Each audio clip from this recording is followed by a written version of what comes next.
Now we're gonna lower a little bit our voices and with subtle moves. I instinctively follow their lead, moving quietly through this remote facility in Patagonian National Park. Inside the first enclosure, I catch my first glimpse of 18 Darwin's Rhea chicks, the charritos as Alejandra calls them. Their tawny feathers, a perfect camouflage against the dry grasses. Around how old are these ones? Promedio 5 meses, promedio. Approximately 5 months. They already finished their 2 months acclimatization. They have been longer here because we're waiting for the next group to come so that we release them all in the same group. As wildlife coordinator for Rewilding Chile's breeding program, Alejandra has dedicated more than 8 years to bringing these remarkable birds back from the brink. The numbers tell a stark story. We did a study and we realized that we had 22 individuals in the whole park. 22? Yeah, nothing. It's really endangered. Wow. What's unfolding here represents conservation at its most hopeful. The methodical, patient work of bringing a species back from near extinction. These charritos represent more than just individual birds. They're living proof that we can repair some of the damage humans have caused to wild ecosystems.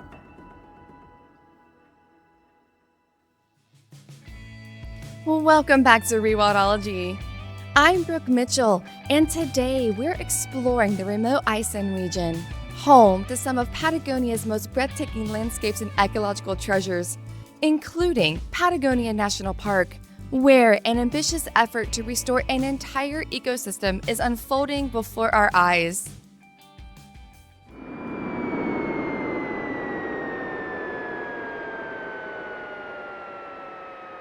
Our journey begins as our small plane touches down at Balmaceda's tiny airport. Together, Haslina, Nicole, and I meet Carlo, our guide for the next few days in this remarkable but sparsely populated region. An area about the size of Switzerland, but with only 100,000 people scattered across its rugged landscape. The dramatic shift in climate and scenery from our previous location in Pumaling-Douglas-Tompkins National Park is immediately apparent. The Aysén region represents Chilean Patagonia at its most untamed, a place where the Andes Mountains fracture into a complex mosaic of peaks, glaciers, forests, and steppe. Our journey continues along the legendary Carretera Austral, the Southern Highway, a road that wasn't completed until the 1980s and still maintains a frontier feel. This ribbon of gravel opened up a previously isolated wilderness, connecting remote communities and making conservation projects like Patagonian National Park accessible to the world.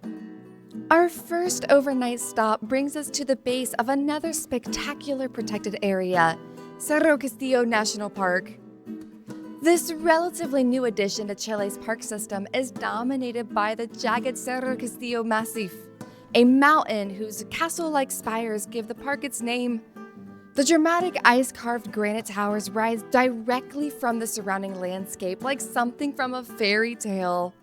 If Elsa from Frozen was real, this is definitely where she lived.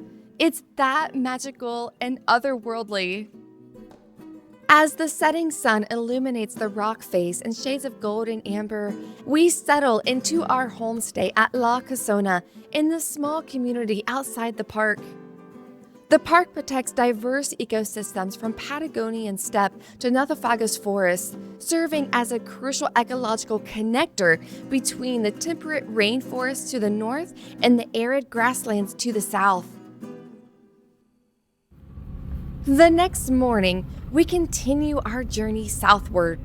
Rounding a bend in the road, we catch our first glimpse of General Carrera Lake, South America's second largest lake, whose startling turquoise waters reflect the massive glaciers that feed it.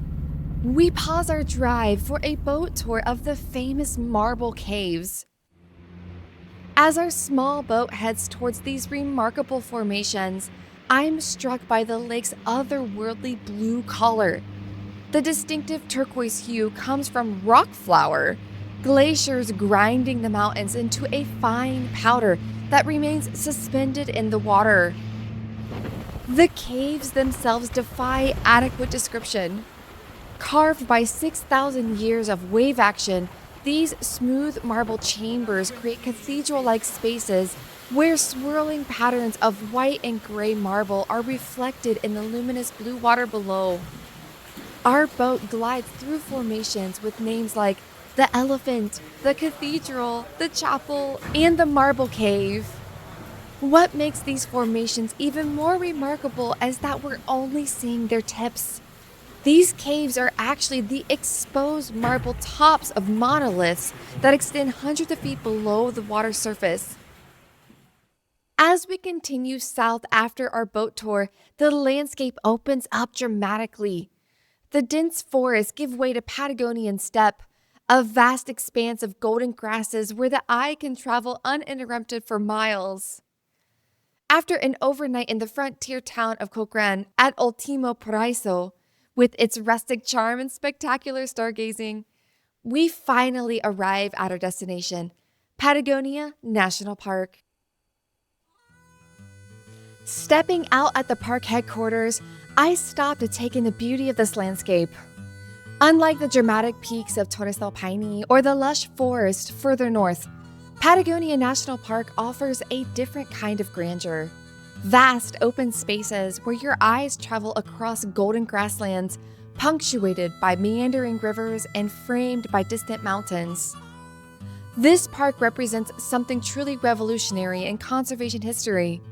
Just 15 years ago, this was Estancia Valle Chacabuco, a massive sheep ranch where overgrazing had degraded once rich grasslands. The transformation began when Christine and Douglas Tompkins purchased the 20,000-acre property in 2004 through their foundation with a vision to restore the natural ecosystem and donate it as a national park. As we toured the beautifully designed visitor center, with its museum and restaurant built from local stone and recycled wood, we learned how the park came to be. The park sits in a unique position as an east-west valley that creates a pass over the Andes Mountains, making it a natural corridor for wildlife movement between Argentina and Chile. The park's formation was finalized in 2018 when Chilean President Michelle Bachelet and Chris Tompkins signed a decree officially creating 5 new national parks. Patagonia National Park combined with the former Estancia Valle Chacabuco with the neighboring Jaime Maini and Cochrane National Reserves to create a protected area of approximately 640,000 acres. What makes this land particularly special is its location in a transition zone between the arid Patagonian steppe to the east and the southern beech forest to the west. This creates a remarkably diverse landscape within a relatively small area. The restoration work began immediately after the Tompkins purchase, with the removal of hundreds of kilometers of fencing that had fragmented the landscape. Native grasses were reseeded in areas damaged by overgrazing, and a comprehensive plan was created to reestablish the natural balance of the ecosystem.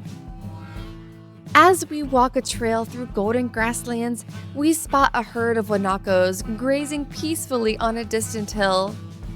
These camelids are keystone species in the Patagonian ecosystem, and their return in large numbers is one of the park's greatest success stories. Throughout the park, evidence of ecological recovery is everywhere, from the increasing number of guanacos to the return of pumas and the restoration of native plants.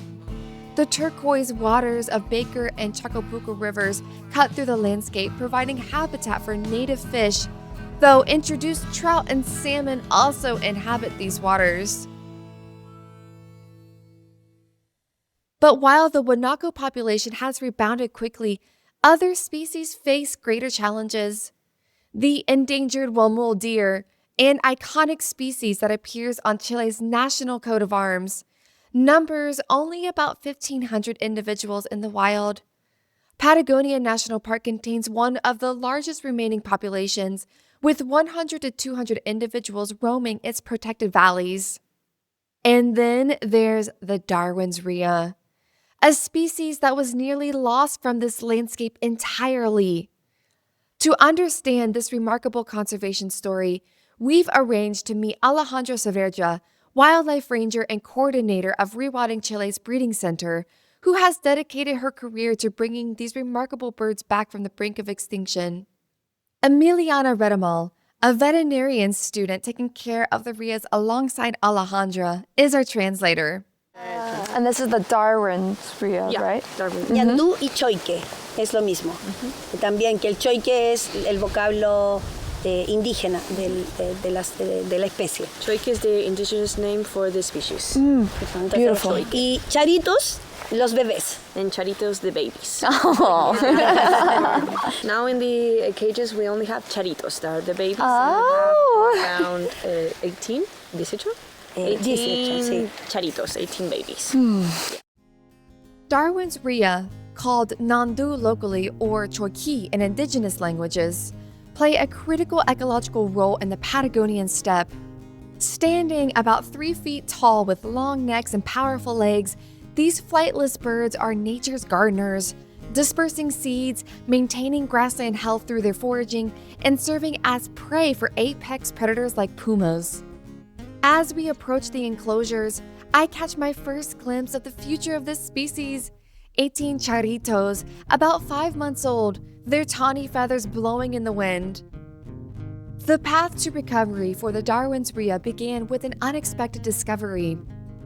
In 2014, border police stationed near the Argentina boundary found 2 orphaned rhea chicks. They contacted Tompkins Conservation, who were already monitoring the declining rhea population. This chance event sparked the beginning of the breeding program. So we try to involve the policemen a lot in our work because thanks to them we started working with the rheas.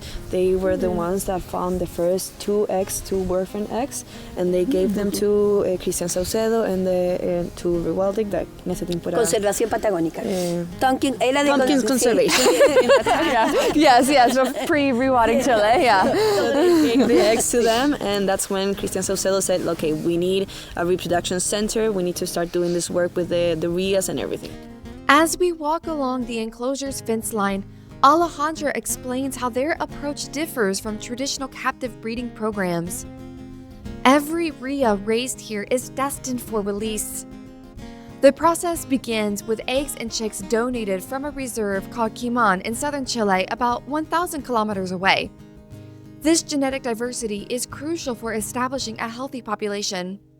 In the beginning, we only used the reproduction males and females that we had in the other point, Point Yandu, and now we're bringing genetics from another place, so we're mixing it up a little bit to start liberating them.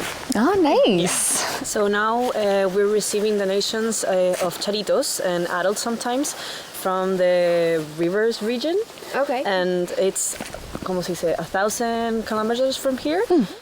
These birds spend approximately 2 months in these acclimation enclosures, just long enough to gain strength, but not so long that they become habituated to humans. Finding this balance is an art that Alejandra has perfected over years of working with the species. So we chose the 2 months acclimatation time because of 2 factors. One, in 2 months they look bigger, they have more mass, and they are stronger, taller, and they start running more. So that is the time when they can survive or run from pumas or foxes or anything. And because in wildlife we have seen that choique and charitos at the 4 months or 3 months they start separating from their fathers. So that's why we chose 2 months acclimatation here. Y tampoco es conveniente tenerlos mucho tiempo más porque se acostumbran a nuestra presencia. And it's not convenient to have them for more than 2 months because they start getting habituated. Recent census efforts show the wild population has grown significantly from the original 22 individuals they found in this valley. The census that we have been doing lately, the last one was 70, approximately, the last census. So we're not completely satisfied with this number. We're going to keep working with them and until we see that they can live freely without help from us, but we know that we've been doing a great job because we can see it in the numbers. The program has created a network of observers throughout the region to help monitor the population. Do you do citizen science? So if people are visiting the park and they see the rheas, can they tell you the data of where they're at? So not the tourists that can give us this data, but the people that work in the park do. So a lot of people that work in tourism with Explora, or people that work in CONAF, or the people, especially the policemen that are further east from us, they are the ones that usually are the first ones to see the nidifications and the eggs, because they're way up in the places that this beautiful thing happens. So they are the first ones to tell us where it's happening, where there are the eggs and everything. As our conversation with Alejandra continues, we delve into the broader context of rhea conservation in this specific region. The Darwin's rhea isn't globally endangered, but their situation in Patagonian National Park tells a different story about localized extinction and recovery. But the thing is that in this place, the rhea is endangered. Not like not globally, but like nationally, it's not. But the species from this zone, it is. It was really endangered. So that's when we started working with the reproduction center. The historical context explains everything. This entire area was once an estancia, a massive cattle and sheep ranch that profoundly altered the ecosystem. So the most important differences between this part of the region and the north of Coyhaique is that this place was really used for cattle. So this whole terrain was used for that. And there was a lot of fences that prevented the animals from going to a place to another. So they were chased, they were captured, they ate the eggs. And so that's why they were so close to human population that made that the animals the numbers started going down. Over her 8 years with the program, Alejandra has been part of remarkable progress. The breeding program has released 130 animals in total at the time of this recording, and she's witnessed encouraging behavioral changes in the wild population. We have liberated 130 animals now, and we have been seeing, only monitoring, that we've been able to make a change. We've been seeing a lot of reproduction, more males trying to follow the babies, and more dispersion along the territory. So we can see that something is happening, that we're doing something right, but we need to confirm it. What strikes me most about Alejandra's work is her personal goal for the project. She wants to track adult male rheas with GPS to confirm they're successfully reproducing in the wild. So it's difficult for us to track them because we liberated them when they're babies. So they do tend to grow a lot. With this type of animals, we can't put the trackers in their feet. That is the most common thing to do with like birds. the band? Yeah, we can't do that because we won't see them. If you see the pampa and this field, we don't see the feet of the animals. So it would be useless. And it Solamente se ve en el cuello. Yeah. So the neck is the only place that we can see and track it. But the neck grows a lot in some months and years. So the neck stops growing at a year and a half mark, and we liberated them when they are like 4 months. So we can't put something that it would be like strangling them. Right. So we put on them, we do mark them with like necklaces that when they go or they get stuck on anything, they get off. Okay. So they tend to last like some weeks, and that allows us to see them in their first periods of liberation, but that's it.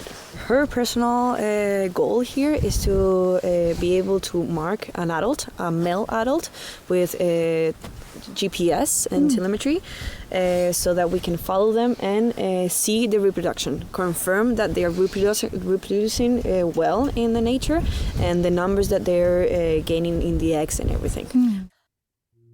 This desire to verify success through scientific monitoring demonstrates the rigorous approach that underpins this work. It's not enough to release birds. The goal is to establish a self-sustaining wild population that can thrive without human intervention. But Alejandra faces 3 major challenges in her work. The first is genetics, a common problem with small, isolated populations. The biggest problem for us is the genetics. We that makes started sense. with So a small number. A small number that it's really difficult for us to start mixing it up and start bringing in more genetics. We're really restricted from the places that we can actually achieve and more animals and more genetics from Chile. There's not a lot of reproduction centers. So we have been working 3 years now with Reserva Quiman, and we know that in, I don't know, 1 year or 2 years, we have to start working with them and start working with another reproduction center to start bringing in more genetics and everything. The second challenge is community engagement. Despite the program's success, local communities in Cochrane haven't fully embraced the project. And also the second problematic thing that we have with this project is that we have seen that communities from Cochrane don't really connect with with the park, first of all, and with the project secondly. So we've been trying to connect them and bring them in. We've been bringing students from the school and people to see the liberations and everything, but it's been hard because the community doesn't really connect with the park. So they know that we work with this. They know Ale from Rhea. They know that she works with this, with the species, but they don't really come and involve themselves with this. And it's something that it does belongs to them, this situation. Their park is their park too, so we really want them to be involved in this and to see that this is their territory too. Like they need to own it. We want them to own this project. The third challenge speaks to the complexity of ecosystem restoration. The need to work holistically rather than focusing on individual species. A third challenge, well, she says that there are a lot of challenges in this project, but a third important one is that in this steppe, we can see that we don't only have rheas or guanacos, we have a lot of different fauna and animals here, and for them to all prosper and everything, we need to work as a whole, not only with one species. Level. So the challenge for us is to try to work with this, with the rhea, with the condor, with the puma, with the huemul, and start involving all the other species and plants and everything for all of it to grow and start evolving with as a whole. So for us, it's difficult to gather all of these challenges and work in everything all of it at once.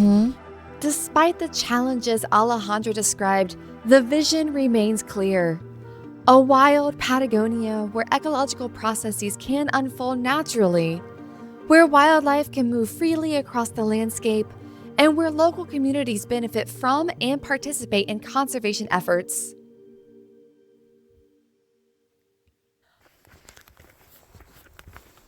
On our last hike in Patagonia National Park, we're greeted with gentle rain that turns into snow and covers the ground in a light white blanket. As we trek, eyes on the landscape for puma, I reflect on everything we've experienced in the Aysén region over the past few days. From the ethereal beauty of the marble caves to the castle-like spires of Cerro Castillo, from the rich biodiversity of Patagonia National Park to the dedicated conservation work happening at the Rhea Breeding Center. This region, once dominated by vast sheep and cattle ranches, is undergoing a remarkable transition. My time with Alejandra and the Darwin's Rhea has offered a window into what conservation can look like when it goes beyond preservation to active restoration. It's not just about protecting what remains, but about bringing back what has been lost. This is what rewilding looks like in practice. I'm Brooke Mitchell, and this has been another journey across the root of parks of Patagonia. Until next time, remember that in the wild heart of Patagonia, a remarkable story of ecological restoration is unfolding. One bird, one guanaco, one removed fenced at a time. Next time on Rewildology, we venture deeper into Chilean Patagonia to explore one of Earth's most dramatic and rapidly changing landscapes, the massive ice fields that crown the southern Andes. I sit down with glaciologist Dr. Inés Ducelant to understand what's happening to Chile's glaciers and what their changes mean for ecosystems, communities, and our planet's future. From ancient ice-telling stories of climate history to the urgent realities of glacial retreat, we'll discover how these frozen giants are both witnesses to and victims of our changing world. I want to invite you to become part of something bigger than just this podcast. This series is actually one pillar of a larger initiative called Rewildology's Project Patagonia, where conservation truly meets adventure.